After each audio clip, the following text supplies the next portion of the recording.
నమస్తే. నేను మీ కుప్ప పద్మిని. ఇన్నాళ్ళు మీ సపోర్ట్‌ని నాకందిస్తూ, మీ ప్రేమని నాకందిస్తున్న ప్రతి ఒక్కరికి కృతజ్ఞతలు. ఇప్పుడు చూడబోతున్న ఈ వీడియో కూడా ఖచ్చితంగా మీకు ఉపయోగపడుతుంది.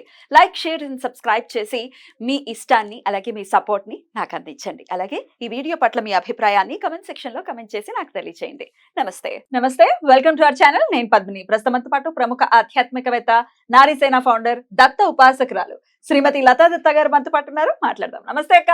జయ గురుదత్తారా. ఇంకా వైశాఖ మాసం మొదలైపోయింది. వైశాఖ మాసం కూడా ఈ శుక్లపక్షంలో వచ్చేటటువంటి 15 రోజులు కూడా చాలా వైశిష్ట్యం కలిగినటువంటి. ఒక్కొక్క రోజు ఒక్కొక్కటి. ఆదిశంకరుల జయంతి రేపు ఆదివారం రాబోతోంది. అలాగే ఇక అక్షయ తృతీయ అనుకోవచ్చు. అలాగే మన వైశాఖ శుక్లపక్ష అష్టమి బగళాముఖి జయంతిగా కూడా జరుపుకుంటారు. బగళాముఖి అమ్మవారు ఆరాధన విషయం గురించి అందరికీ తెలిసినటువంటి విషయమే. శత్రువు అనే వాడి నాలికను చీల్చేసేటటువంటి శక్తి, అందులో ఎటువంటి సందేహం లేదు.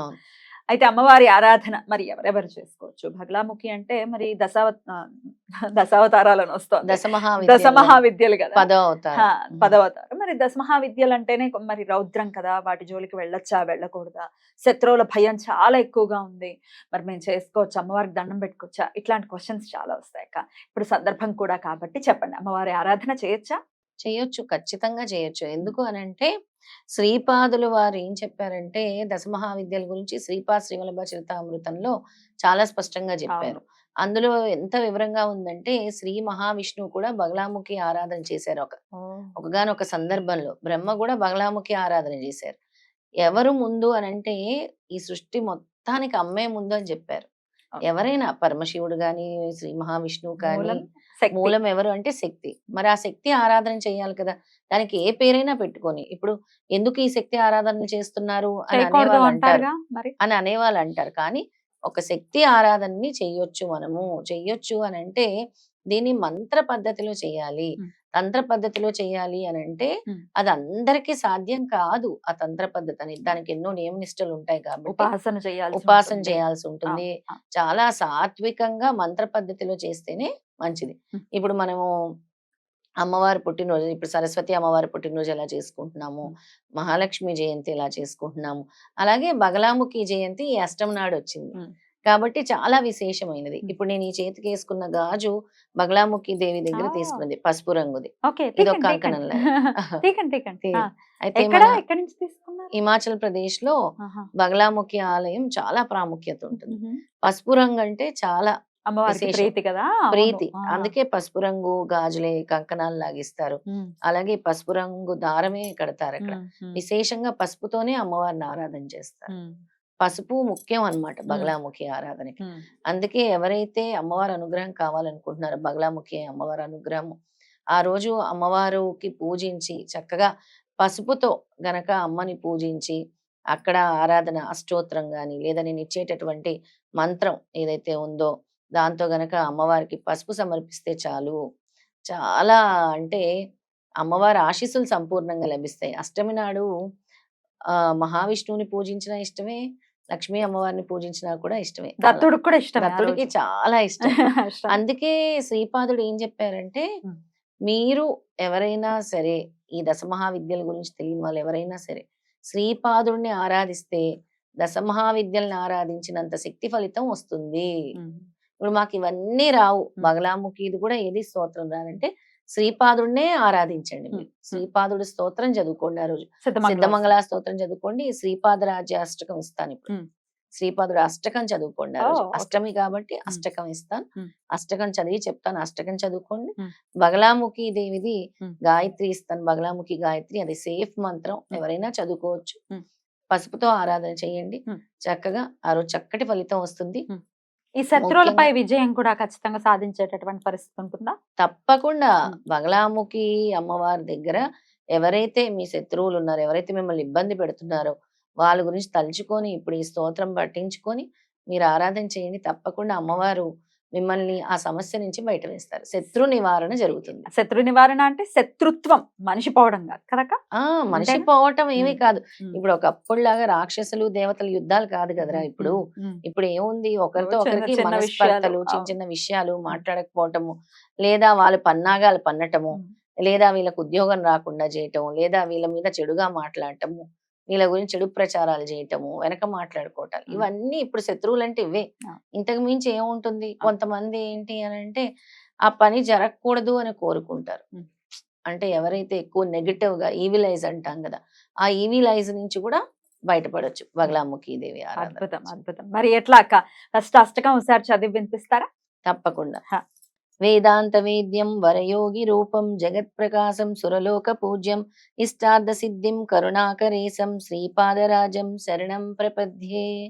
యోగీ స్వరూపం పరమాత్మవేషం సదానురాగం సహకార్య రూపం వరప్రసాదం విబుధైక సేవ్యం శ్రీపాదరాజం శరణం ప్రపద్యే. కాషాయ వస్త్రం కరదండధారిణిం కమండలం పద్మకరేణ శంఖం చక్రం గదాభూషిత భూషణాఢ్యం శ్రీపాదరాజం శరణం ప్రపద్యే. భూలోకసారం భువనైకనాదం నాదాదినాదం నరలోకనాదం కృష్ణావతారం కరుణాకటాక్షం శ్రీపాదరాజం శరణం ప్రపద్యే. లోకాభిరామం గుణభూషణాఢ్యం తేజోముని శ్రేష్ఠ మునీశ్వరేణ్యం సమస్త దుఃఖాని భయాని శాంతం శ్రీపాదరాజం శరణం ప్రపద్యే. కృష్ణాసుతీరే వసతి ప్రసిద్ధం శ్రీపాద శ్రీవల్లభ యోగిమూర్తిం సర్వే జనే చింతిత కల్పవృక్షం శ్రీపాదరాజం శరణం ప్రపద్యే. మంత్రాబ్దిరాజం యతిరాజ పూజ్యం త్రైలోక్యనాదం జనసేవ్యనాదం ఆనంద చిత్తం అఖిలాత్మతేజం శ్రీపాదరాజం శరణం ప్రపద్యే. మంత్రానుగమ్యం మహానిర్వతేజం మహత్ ప్రకాశం మహాశాంతమూర్తిం త్రైలోక్య చిత్తం అఖిలాత్మతేజం శ్రీపాదరాజం శరణం ప్రపద్యే.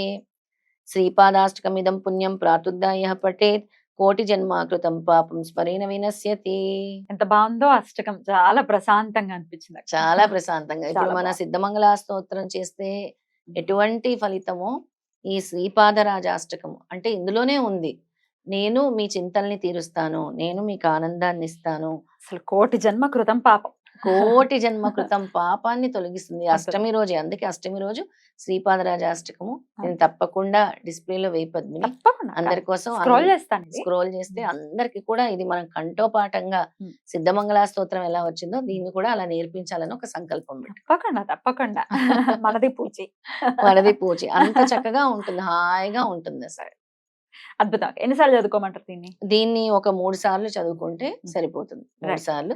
ఇష్టం ఉన్న వాళ్ళు ఎన్ని సార్లు అయినా 9 సార్లు వెళ్ళి చదువుకోవచ్చు, 21 సార్లు చదువుకోవచ్చు. చాలా ఇష్టం నాకు ఇది. ఆ, శ్రీపాదరాజాష్టకం చాలా ఇష్టం. చాలా ఎప్పటి బాగుంది. నుంచో చెప్దాం అనుకుంటున్నాను. ఈ విధంగా అష్టమి రోజే దీన్ని చదివితే ఇంకా ఫలితం ఉంటుంది సందర్భం అని చెప్తున్నాను. బ్యూటిఫుల్ అక్క, బ్యూటిఫుల్. అయితే బగల గాయత్రి కూడా చెప్తా అన్నారు కదా? తప్పకుండా బగలా గాయత్రి కూడా చెప్పు. ఈ బగలాముఖి అమ్మవారు అంటే జనాల్లో ఒక కన్ఫ్యూజన్స్ ఉంటాయి, చాలా కన్ఫ్యూజన్స్, ఇల్యూషన్స్, లేదా ఒక మెమరీ పవర్ లేకపోవటం, ల్యాక్ ఆఫ్ కాన్ఫిడెన్స్, వీటన్నిటినీ కూడా తిరిగిచ్చేది బగలాముఖి అయితే అమ్మవారు. ఒక్క శత్రువే కాదు. శత్రువే కాదు, ఏదైనా అంటే ఇప్పుడు నేను Confusion. ముందుకు వెళ్ళాలన్నా, లేదంటే నేను ఈ దైవారాధన ఎలా చేయాలన్నా ఒక మార్గాన్ని నిర్దేశించి, ఎందుకంటే శ్రీపాదుడిని కూడా శంకర్ భట్కి చూపించింది అమ్మవారే.